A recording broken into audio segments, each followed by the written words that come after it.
Welcome back to Around the Cauldron, where we talk theology, philosophy, and everyday life as a modern witch.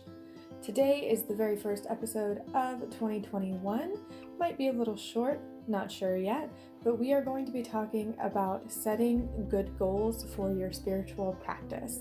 So if you're ready to hop into the show, grab some coffee, pull up a seat, and join me around the cauldron.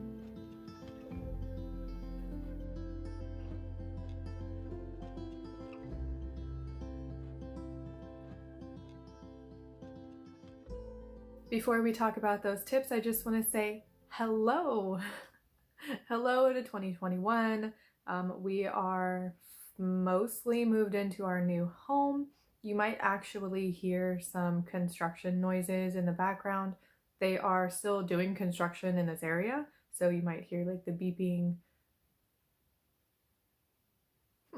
I don't know, maybe you can't. Anyway, you might hear some background noise of that. What you won't hear are neighbors running up and down their floor or their dogs barking and yapping all day long. So we're in our new home. I've already cleansed the space. I have already introduced myself to the land spirits. So here is to crossing our fingers that 2021 is a better year for everyone involved. I also want to say congratulations to the winners of the giveaway. I picked the winners of the giveaway on January 8th, and those emails have already been sent out. So check your email if you entered to see if you won one of the awesome prizes that I gave away, plus one of the extras. So why do I want to talk about setting goals for spirituality? Well, the first obvious reason is because it's a new year. During this time of year, we are constantly bombarded with imagery and slogans and new year, new me, or let's reach our weight loss goals together, we can do it, or kick those bad habits. The new year is the best time to do that. Let's set resolutions. I've talked about why I don't like resolutions in the past, and instead I prefer to set goals for myself. So I wanted to share my tips for how I break down my goals and then go about either achieving them, changing them, or giving up on them altogether. One of the reasons that I don't like resolutions is because there is such a large stigma. Maybe stigma is not the right word. There is such a large expectation, I guess you could say, about setting resolutions and making them public, because then it's out in the world. And what happens if you fail? Or what happens if you decide that that resolution is just no longer going to work for you? Do you give up? Because then everybody is going to see that you gave up because it's already public. So I feel like setting goals for yourself is different than setting a resolution. Resolutions generally are very broad, very vague, and don't necessarily come with a plan to back up the resolution. I could say as a resolution, yeah, I'm going to get in better shape. But what does that mean? Does that mean getting fit and healthy? Does that mean diet? Does that mean becoming a different shape like an apple or a square? That's besides the point. But resolutions for the new year, I just find are very riddled with guilt. And there's a lot of shame around resolutions if you fail or if you just decide to give up on it. So I tend to go with goals over resolutions. Are spiritual goals different than your personal goals in your everyday life? Not necessarily. They can be different if you make them different. And I always recommend setting goals for your spirituality just so that you have a way to measure your growth if that's something that you're into. If you don't care, or if you're just like, yeah, I'm just gonna do it, and if I learn something new, cool. If I don't, then that's fine too. Then that's totally okay. I'm here for the people who need to have that measurable growth, who need to have a way to hold themselves accountable, and who need the guidance, I guess you could say, on setting goals and making them achievable. I'm also here for the people who set their goals only to realize 6 weeks from now that that goal just doesn't work for you anymore. And I'm here to say it's okay to abandon a goal that no longer fits your needs. Okay? If it doesn't work, get rid of it.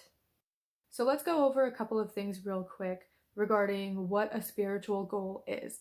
Now, in this sense, I'm using the word spiritual in a very broad sense.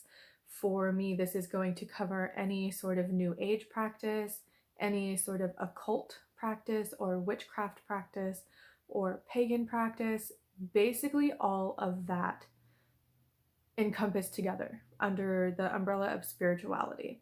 All right, so if it applies to you, great. If it doesn't, that's okay too.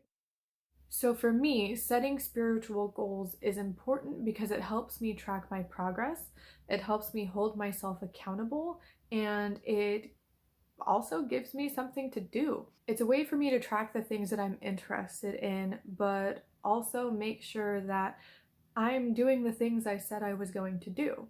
So spiritual goals could be that you want to maybe meditate more, or you want to read more books, or maybe you want to learn a new divination practice, or you want to finally figure out who that is that's trying to contact you from the other side, from the other world.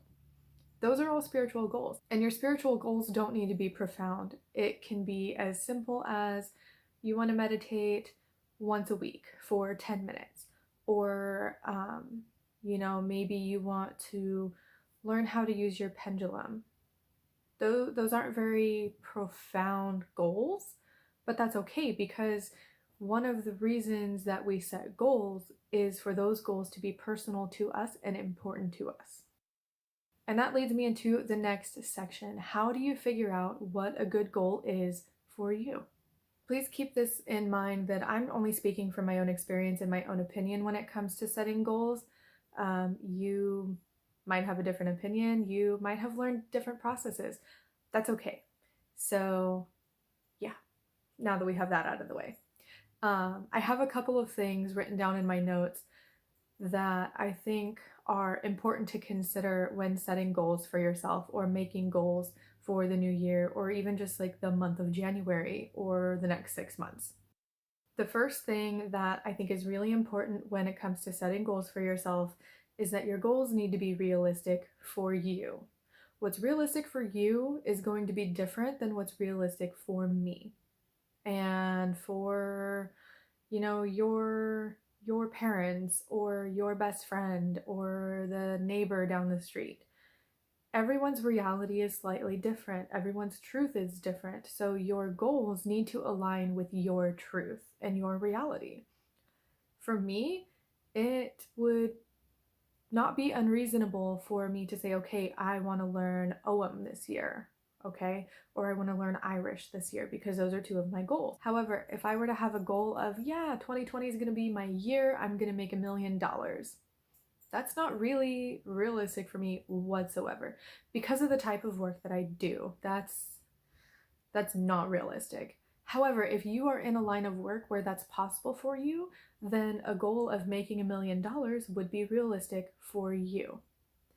Maybe you don't live near a body of water, or let's just go with the ocean, for example. Maybe you don't live near the ocean, and going to the ocean for you is a journey. Like maybe you have to take the weekend and do it like that.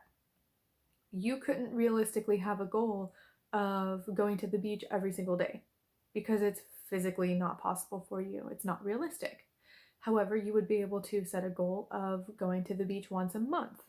That would be more likely to be possible because it allows for better time management and a better fitting to your reality. So all of that to say that one of the first things that I think is important when setting goals for yourself is to make sure they are realistic for you. You also want to make sure that the goals you set for yourself are interesting for you.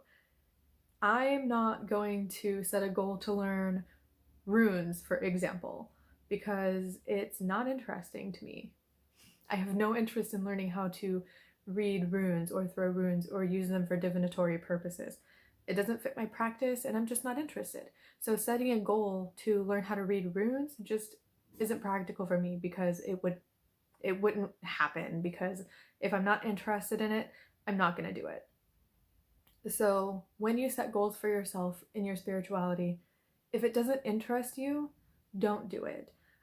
This is something too that I find a lot of people are pressured into, not necessarily pressured actively, but pressured just by being in the community, that people feel like they need to learn absolutely everything that has to do with witchcraft or paganism or spirituality because they see other people doing it too.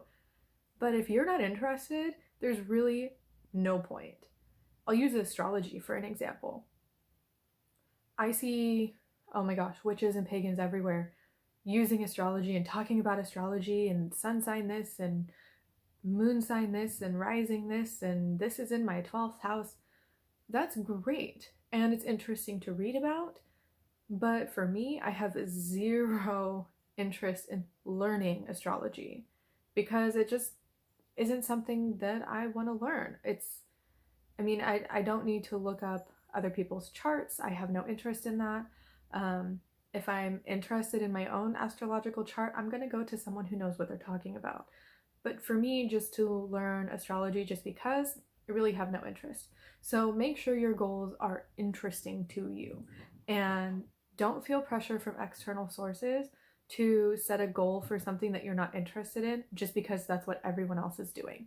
And you also want to make sure that whatever goals you're setting for your spiritual practice are important to you. If it's not important to you and you set a goal for it, you might fall into the trap of giving yourself way too much time to accomplish the goal and eventually just forgetting about it because it's not something that you feel strongly about. For example, for me, learning Ogham and learning Irish. Those are things that are very important to me because they are part of my practice and part of honoring the living, breathing culture that is Irish paganism. I am not an Irish person. I was born here in the United States.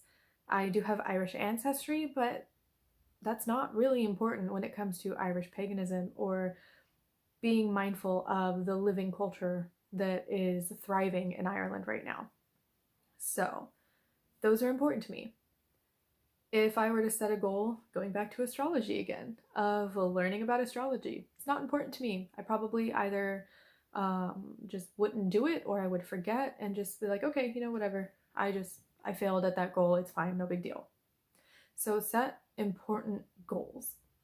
And before we talk about my process and this, it's called SMART goals that I learned in the quote unquote corporate world when I was working for some hospitals. I want to talk about giving up on your goals because we are always told that you never give up, right? You just keep pushing forward. If it's something that you want to do or you said you're going to do, just keep going. Never give up, right? I call bullshit, okay? It's okay to give up on a goal that no longer suits you.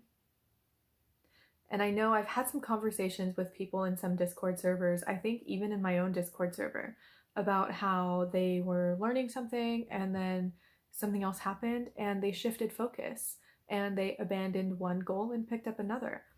That's okay. If these goals are only for you, only for your purposes, then I say it's fine. If it no longer suits you, if it's no longer something that you want to do or something that you're interested in, it's okay to stop doing it. It's okay. There's nothing wrong with quitting or giving up on something that no longer serves you, all right? That's something that I don't think enough people in this world talk about. Now that we have gone through all of that information, what a goal is, and all of my random examples, I want to talk about a method that I learned when I was working for some hospitals on setting goals. Now, in that context, it was setting career goals, but the SMART method can be applied for setting literally any goal, all right? And in this case, SMART is an acronym. So when we set SMART goals, we want to make sure they are specific, measurable, achievable, relevant, and time-based. And these are all things that I think I've already talked about a little bit, but I'm going to go through the SMART method with one of my examples of one of my goals, okay? So we'll start with specific. Have a specific goal. For me, I will use the goal of learning to read Ogham for divination, all right?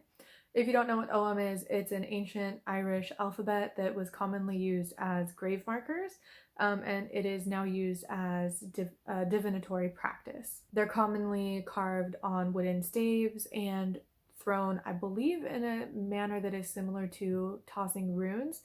But again, this is something that I am going to be learning how to do. So my specific goal is to learn how to read Ogham for divination. Now, this is something that is measurable. I can track my progress and what I have learned and what I still have left to learn. I can do this by setting a smaller goal, okay? So what I do is I take my larger goal and I break it down into smaller chunks to make it more manageable, make it more realistic for me. Because if I just look at the big picture of I want to do this big thing in 2021, okay, that's great, but what are the smaller steps that I need to take to get to that bigger picture? So breaking that down and making it measurable, in this case for reading Ogham, would be picking one feta, so one letter of the Ogham alphabet each week to learn. And this is something that's achievable. There are only 20 feta, and if I want to learn Ogham through 2021, that's 52 weeks. So if I take one feta a week, that's only 20 weeks.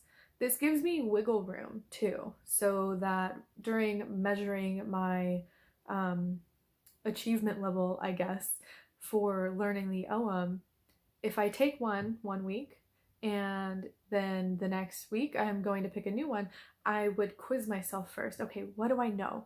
What do I don't? What do I don't? What don't I know?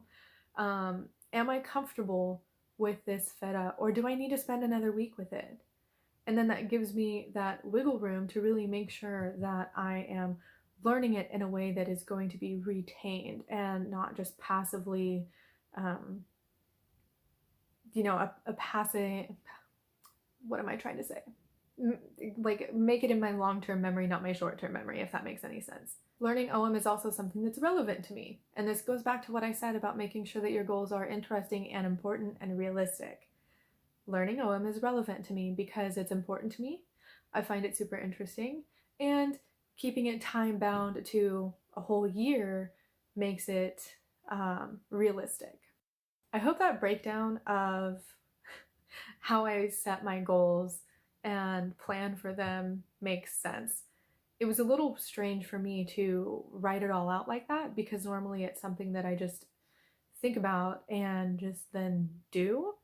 But I'm trying to be more mindful this year, and writing things down and then planning for them that way also helps me look back on the progress that I have made and not get stuck in that rut of, oh my gosh, I haven't done anything this year. We all get like that, but tracking my progress like this and setting my goals and creating plans is a good way for me to keep track of everything that I am doing. I hope this episode was helpful to anybody that needed a little boost in setting their spiritual goals for the coming year or the coming 6 months or whatever. Make sure that you're following me on all of my social media. I would love to hear if you have any goals that you're trying to reach or something that you want to achieve this year 2021, and I will talk to you soon. Bye for now.